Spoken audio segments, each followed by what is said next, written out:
আসসালামু আলাইকুম বন্ধুরা, আমি মোহাম্মদ তাফসিরুল মিজান বলতেছি। গ্রাফিক্স টিউশন ফ্রি চ্যানেলের পক্ষ থেকে আপনাদের শুভেচ্ছা ও অভিনন্দন জানাই। তো আমার সেকেন্ড টিউটোরিয়ালে আমি শুরু করব পেন টুল নিয়ে। অর্থাৎ পেন টুলের সম্পূর্ণ কাজটা আমি আপনাদের এখন দেখিয়ে দেব।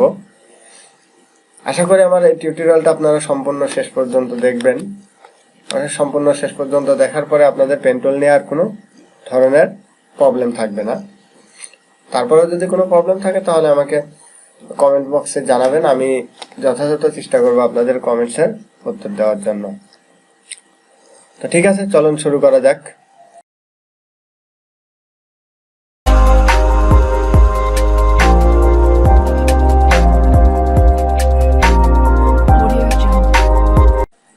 প্রথমে একটা আর্টবোর্ড নিব। আর্টবোর্ড নেওয়ার জন্য আমি গত ভিডিওতেও দেখিয়েছিলাম, তো তার নামটা ডিফল্ট রাখলাম, একটা আর্টবোর্ড নিলাম, এটা A4 সাইজ নিলাম। আচ্ছা, এখানে আপনারা একটা জিনিস খেয়াল করবেন, আমার এখানে অ্যাডভান্স আসছে। অ্যাডভান্সটা কি আমি এখানে বলি। এখানে হলো কালার মোডটা CMYK এবং RGB। আচ্ছা, CMYK কি হয়?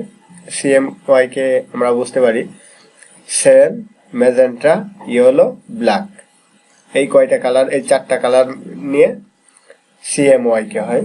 যেটা কিনা আমরা কখন ইউজ করব CMYK? যখন আমরা প্রিন্টের জন্য কোনো ডকুমেন্ট রেডি করব, তখন আমরা CMYK কালার নিয়ে কাজ করব।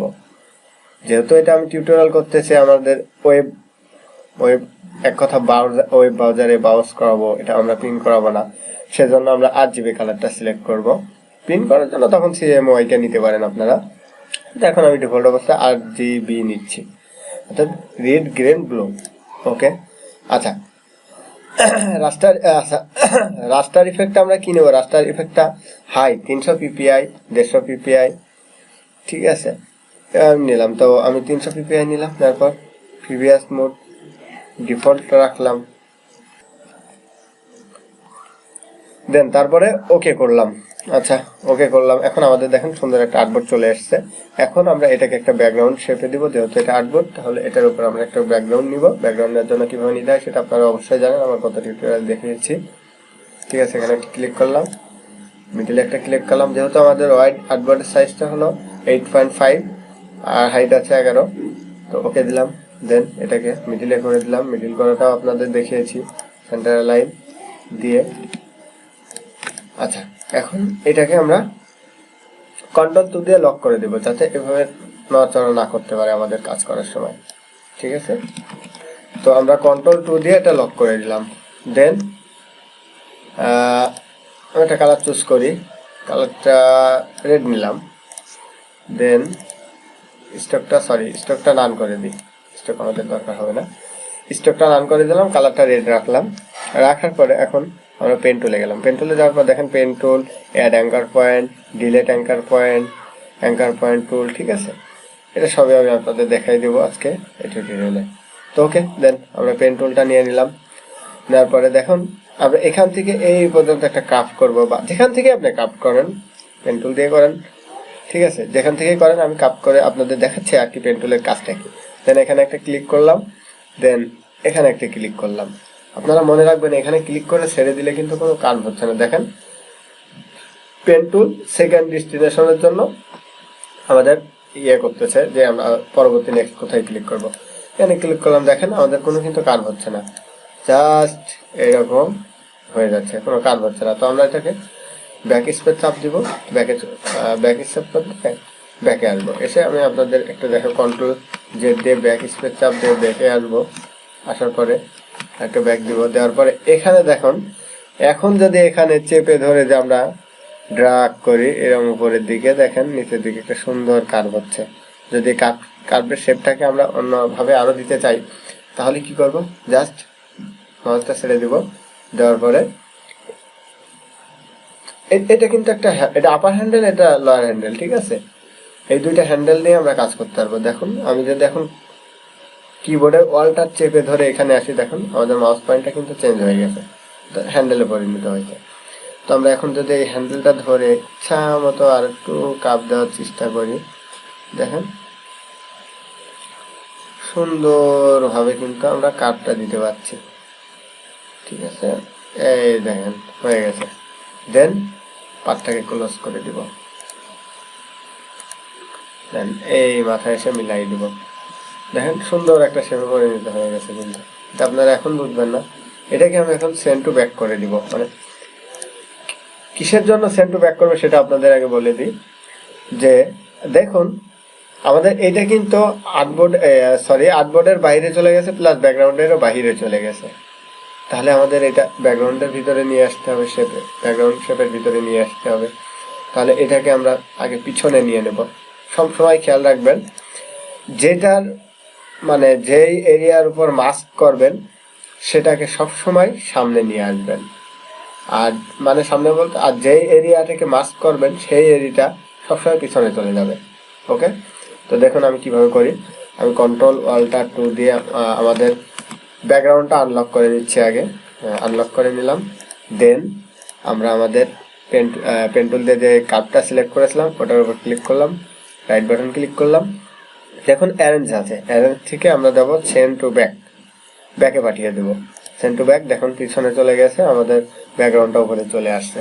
দেন এবার আমরা কিবোর্ডের শিফট চেপে ধরে ব্যাকগ্রাউন্ডটাও সিলেক্ট করে দিব। তারপরে দেন এখানে এসে clipping mask, make clipping mask করে দেখেন সুন্দরভাবে এটা একটা মাস্কের ভিতর চলে আসছে। ঠিক আছে, দেন এটার কাজ হয়ে গেল।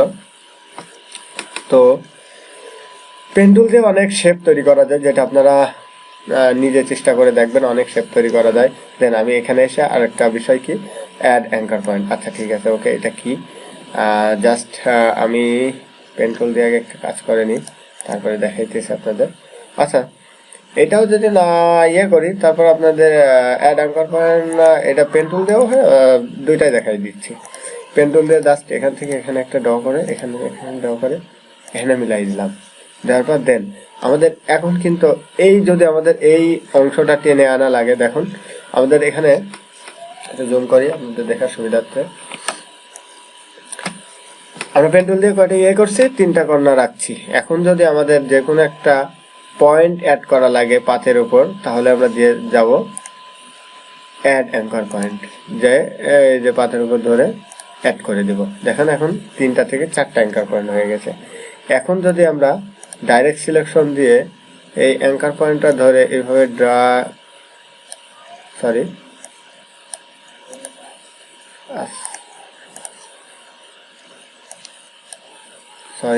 দুঃখিত, আমার হয়ে গেল অ্যাড অ্যাঙ্কার পয়েন্টে গেলাম। দেন এটা মুভ করে নিলাম, ডাইরেক্ট সিলেকশন দিলাম, এটার উপর ক্লিক করে এটাকে সিলেক্ট করলাম। সিলেক্ট করার পরে এই যে সুন্দরভাবে মুভ করতেছি, দেখেন এটা কিন্তু। আচ্ছা প্রফেশনাল মুভ করার জন্য শিফট চেপে ধরবেন, সুন্দরভাবে মুভটা হবে। ঠিক আছে, দেন ছেড়ে দিলাম, দেখেন একটা সুন্দর। তাহলে আমাদের প্রথমে 3টা অ্যাঙ্কার পয়েন্ট ছিল, ওখান থেকে আমরা একটা অ্যাঙ্কার পয়েন্ট অ্যাড করলাম। একটা অ্যাঙ্কার পয়েন্ট অ্যাড করে আমরা আপনাদের সুন্দর একটা সেভাবে পরিণত করে দেখালাম। ঠিক আছে, এভাবে আপনারা করতে পারেন। ঠিক আছে, বিভিন্ন ডিজাইনের সময় এভাবে আপনারা অ্যাঙ্কার পয়েন্ট অ্যাড করবেন। ও আচ্ছা আরেকটা কথা বলি, যেটা ব্যাকে এসে এটা দিয়ে দেখাই দিই আপনাদের। কন্ট্রোল জেড দিয়ে ব্যাকে এসে আমাদের যদি অ্যাঙ্কার পয়েন্টটা প্রয়োজন না পড়ে, তাহলে আমরা কিন্তু এখান থেকে যে ডিলিট অ্যাঙ্কার পয়েন্ট করতে পারি। অর্থাৎ এটা শর্টকাটগুলো আপনারা দেখে নেবেন। ডিলিট অ্যাঙ্কার পয়েন্টে গিয়ে এটা ডিলিট করে দিলাম, আমাদের অ্যাঙ্কার পয়েন্টের দরকার নেই। দেখুন সেম ভাবে যদি আমি এই অ্যাঙ্কার পয়েন্টটা ডিলিট করে দিই, তাহলে কি হবে, একটা পাতে পরিণত হয়ে যাবে, এই কর্নারটা চলে যাবে। এই দেখেন শুধু একটা পাতে পরিণত হয়ে গেছে। ঠিক আছে, তাহলে এটাকে আমি ডিলিট করতেছি। আচ্ছা এখান থেকে আরেকটা দেখাই দিই, সেটা হলো অ্যাঙ্কার পয়েন্ট টুল। আচ্ছা এটা কাজ, যেটা অ্যাঙ্কার পয়েন্টের ফের শেপ তৈরি করার জন্য, যেটা আর কি আমি ওয়ালটার ধরে করছিলাম, হ্যান্ডেল নিয়ে আসছিলাম। ঠিক আছে, এই আর কি এটা কাজ, এটাই যেটা আমি আর কি পেন টুল থেকে হ্যান্ডেল নিয়েও আনতে পারছি। পেন টুল থেকে ওয়ালটা চেপে ধরে দেখেন হ্যান্ডেল নিয়েও আনতে পারছি। সেম এটার কাজ সেম। তো ওকে, তাহলে বন্ধুরা আমরা আজকে শিখলাম পেন টুল দিয়ে কীভাবে ড্র করতে হয় একটা ডিজাইন। আর পেন টুল দিয়েও আমি ড্র করব যখন একটা প্রজেক্ট নিয়ে কাজ করব, যখন আপনাদের জন্য লাইভ প্রজেক্ট দেখিয়ে কাজ করাবো, তখন দেখা যাচ্ছে পেন টুল নিয়ে অনেক টুল নিয়ে কাজ করতে হতে পারে। তখন আপনারা হয়তো ভেবে বসবেন যে ভাইয়া হ্যাঁ এখান থেকে কি টুল নিল, নেওয়ার পরে কি করলো, হ্যান ত্যান হাবি জাবি বুঝতেছি না। তাহলে আপনারা যদি এই ভিডিওগুলো সিরিয়াল অনুযায়ী দেখেন, তাহলে দেখা যাচ্ছে আমি যখন টুলটা নিব তখন আপনাদের ক্ষেত্রে সুবিধা হবে যে হ্যাঁ ভাইয়া পেন টুল নিয়েছে, এই করছে, হ্যান ত্যান হাবি জাবি করছে। বাট তখন কিন্তু আমি আলাদা আপনাদের ইফেক্ট, তারপর অবজেক্ট সব কিছু করে দেখাবো। জাস্ট আমি আগে টুলগুলোর কাজ দেখাইতেছি, টুলগুলোর কাজ দেখানোর পরে আপনাদের দেখা যাচ্ছে কাজ লাইভ প্রজেক্ট করার সময় আপনাদের সুবিধা হবে। তো আচ্ছা ঠিক আছে বন্ধুরা, আপনারা আমার চ্যানেলের সঙ্গেই থাকবেন এবং চ্যানেলকে অবশ্যই সাবস্ক্রাইব করে রাখবেন যেন আপনাদের পরবর্তী ভিডিও আপনাদের প্লে লিস্টে চলে যায়, ঠিক আছে? আর বন্ধুরা আপনারা আমার ভিডিওটা শেয়ার করবেন, লাইক করবেন, সবাইকে জানিয়ে দিবেন, আপনাদের মতো যেন সবাইও শিখতে পারে, সবাই শেখার অধিকার আছে, যেহেতু এটা গ্রাফিক্স টিউশন ফ্রি টিউটোরিয়াল। তো এ বলে আমার ভিডিওটা শেষ করতেছি বন্ধুরা, ভালো থাকবেন, সুস্থ থাকবেন, আসসালামু আলাইকুম।